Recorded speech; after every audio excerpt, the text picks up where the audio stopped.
देखिए question number 11 है, prove that the parallelogram circumscribing a circle is a rhombus. ये एक पैरेललोग्राम है,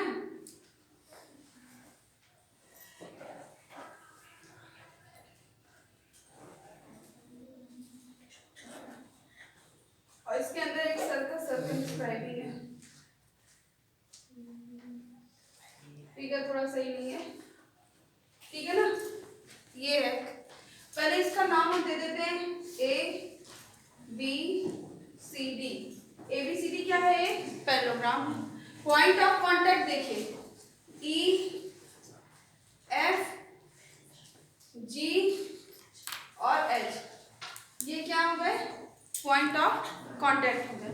ठीक, सबसे पहले गिवन में क्या लिखेंगे? गिवन, ये सॉल्यूशन कर रहे हैं, गिवन में हम लिखेंगे A B C D is a parallelogram.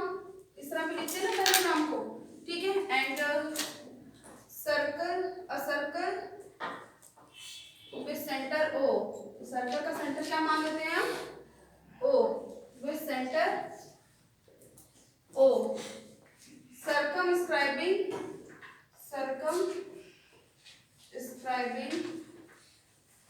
In parallelogram, ठीक है। सर्कल क्या है? सर्कमस्क्राइबिंग है किसके भी? अंदर, पैरेललोग्राम। प्रूव दैट ये जो पैरेललोग्राम है वो क्या है?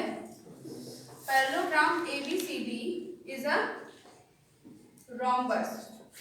हमें क्या प्रूफ करना है कि जो पैरेललोग्राम है ABCD वो क्या है? रोम्बस। रोम्बस के सभी साइड्स आपस में क्या होते हैं? इक्वल होते हैं, ठीक है ना। रोम्बस के सारे साइड्स आपस में क्या होते हैं? इक्वल होते हैं, ठीक है। और क्या डिफरेंस है रोम्बस एंड स्क्वायर में? स्क्वायर के भी सभी साइड्स इक्वल होते हैं और स्क्वायर के 4 एंगल्स जो होते हैं वो 90 डिग्री के होते हैं, बट रोम्बस में क्या होता है? उसके जो डायगोनल्स होते हैं वो एक दूसरे को 90 डिग्री पर बाइसेक्ट करते हैं। एंगल्स इक्वल हो वो जरूरी नहीं, इसमें अपोजिट एंगल्स इक्वल हो जाते हैं, ठीक है। तो यहाँ पे देखिए अप्रूव कैसे करेंगे, तो ध्यान से देखो। अगर इफ, या इसको ऐसे लिखिए, ABCD is a parallelogram, ABCD is a parallelogram. अगर ABCD क्या है? पैरेललोग्राम है, तो हम लिख सकते हैं क्या? Opposite sides are equal and parallel. ये पैरेललोग्राम की क्या होती है? प्रॉपर्टी, ठीक। तो opposite side means AB is equal to क्या? CD and BC is equal to AD, ये लिख सकते हैं। तो यहाँ लिखेंगे क्या? AB is equal to CD and BC is equal to AD, ये लिखा जा सकता है? बताइए। अब इसके बाद हम क्या करेंगे? बताओ जी, क्या करेंगे? अब यहाँ पे देखो, ये हम एक थ्योरम पढ़े हुए हैं कि एक एक्सटर्नल पॉइंट से जो टेंजेंट्स ड्रॉ होते हैं वो टेंजेंट्स आपस में क्या होते हैं? इक्वल होते हैं, ठीक। तो यहाँ पे एक चीज ये कर सकते हैं कि इसको इक्वेशन 1 मान लिया, इसको क्या मान लेंगे? BC इक्वल टू AD को क्या मान लेंगे हम? इक्वेशन 2। यहाँ तक तो किसी को कोई डाउट होगा नहीं। अब नेक्स्ट देखिए, अब ये अगर A को एक्सटर्नल पॉइंट लेते हैं तो AE is equal to AH होगा कि नहीं? बताइए। एक थ्योरम है, किसी भी एक्सटर्नल पॉइंट से सर्कल पर अगर दो टेंजेंट्स जो ड्रॉ किए जाते हैं वो दोनों टेंजेंट्स आपस में क्या होते हैं? ये इक्वल होते हैं, ये मैं पहले बता चुकी हूँ, ठीक। तो हम लिखेंगे क्या? AE is equal to AH लिख दिया, यहाँ इसको इक्वेशन नंबर 3 मान लिया। और ये यहाँ पे एक्सटर्नल पॉइंट क्या है? A है। चाहे तो लिख भी दे, नहीं चाहे तो नहीं लिखे, जरूरी नहीं है लिखना। A इज इक्वल टू क्या? AH। लिख दूं क्या कि A एक्सटर्नल पॉइंट है? बताइए। यहाँ पे A इज एक्सटर्नल पॉइंट, यहाँ क्या है एक्सटर्नल पॉइंट? A। नेक्स्ट देखो, अगर हम एक्सटर्नल पॉइंट D लेते हैं, हाँ, तो DH is equal to DC है कि नहीं? तो यहाँ पे लिख देते हैं DH इज इक्वल टू, क्या हो जाएगा? DC। इसको इक्वेशन नंबर 4 मान लिया। और यहाँ एक्सटर्नल पॉइंट क्या है? D इज एक्सटर्नल पॉइंट, ठीक है ना। नेक्स्ट देखो, C को अगर लेते हैं एक्सटर्नल पॉइंट, अगर C को एक्सटर्नल पॉइंट लेते हैं तो CG is equal to CF होगा कि नहीं होगा? तो लिख देते हैं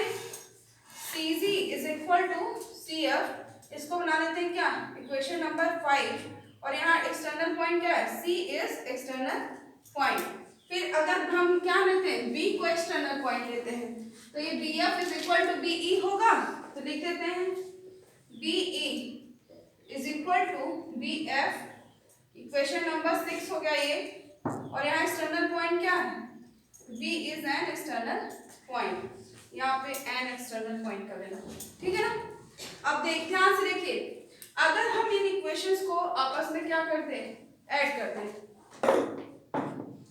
अगर ये इक्वेशंस आपस में ऐड हो गए तो लिखेंगे क्या, एडिंग इक्वेशन 3, 4, 5 एंड 6 अगर ऐड कर देते हैं देन वी गेट, तो हमें क्या मिलेगा। तो ध्यान से देखिए, जब ऐसे इक्वेशंस ऐड करते हैं तो लेफ्ट साइड में ऐड करते हैं, राइट साइड में। तो AE और BE को साथ में हम देखो डायरेक्ट करते चल रहे हैं, AE और BE को क्या करते हैं साथ में, AE BE साथ में कर रहे हैं ना, क्योंकि एक मिलके एक सेम साइड बनाएगी। तो AE प्लस BE और DG प्लस CG, क्योंकि ये सभी एक साथ ऐड होंगे। अब इनका सीरियल हम कुछ भी रख सकते हैं आपस में। तो ये AE और BE को साथ में क्यों रखा है, क्योंकि AE और BE मिलके क्या बना रहे हैं, AB।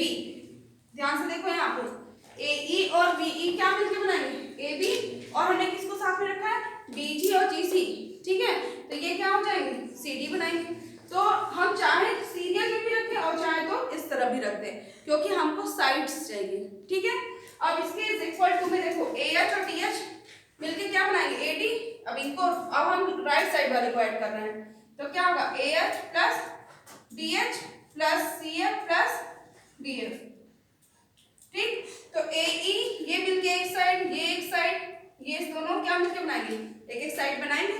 तो AE प्लस BE कितना हो गया, AB, ये क्या हो जाएगा CD, ठीक। और ये क्या हो जाएगा AD। एक चीज और ध्यान से देखना, इसमें जो कॉमन पॉइंट है छोड़ दो, तो ये क्या आ जा रहा है, AB आ रहा है। DG और CG में कॉमन पॉइंट G है, छोड़ दो, CD आ जाएगा, DC आएगा। यहाँ पे कॉमन पॉइंट H को छोड़ दो तो क्या आ जाएगा, AD। और यहाँ पे इसको कर देंगे तो क्या हो जाएगा, BC या CB कर सकते हैं, वैसे हम अल्फाबेटिक ऑर्डर में लिखते हैं, BC लिख रहे हैं। यहाँ तक कोई डाउट है नहीं। अब इसको हम क्या बना लेते हैं, इक्वेशन नंबर 7। कौन सा इक्वेशन बना दिए, 7। अब इक्वेशन 7 और इक्वेशन 1 एंड 2 की हेल्प लेते हैं, ठीक है ना। और उसकी हेल्प से हम देखते हैं हमें रिजल्ट क्या मिलता है।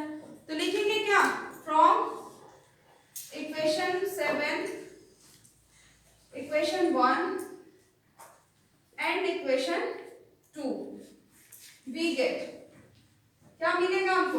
ध्यान से देखिए, इक्वेशन 7 में AB प्लस AD है, ठीक, ध्यान से देखना। और इक्वेशन 1 में क्या है, AB is equal to CD। तो AB प्लस AD को AB प्लस AB लिख सकते हैं। तो यहाँ पे लिख दिया हमने AB plus AB is equal to AD plus BC है यहाँ पर, ठीक। और यहाँ इक्वेशन 2 में देखो AD और BC आपस में क्या है, इक्वल है, ठीक। तो हम क्या कर देंगे, BC प्लस BC लिख सकते हैं इसको, बताइए। तो ये क्या हो जाएगा, 2AB is equal to 2BC। तो ये 2 कैंसिल, हमें क्या मिला, AB is equal to BC। ध्यान से देखिएगा, AB और BC आपस में क्या हो गए, इक्वल है। तो हम ये भी कर सकते हैं, यहाँ पे इसको हम इक्वेशन 8 मान लेते हैं। एक बार क्या मान लिया हमने, इक्वेशन नंबर 8। तो from 1, 2 and 8, from equation 1, 2 and 8 we get, क्या मिलेगा हम लिख सकते हैं AB is equal to BC is equal to CD is equal to AD। So therefore ABCD is a rhombus.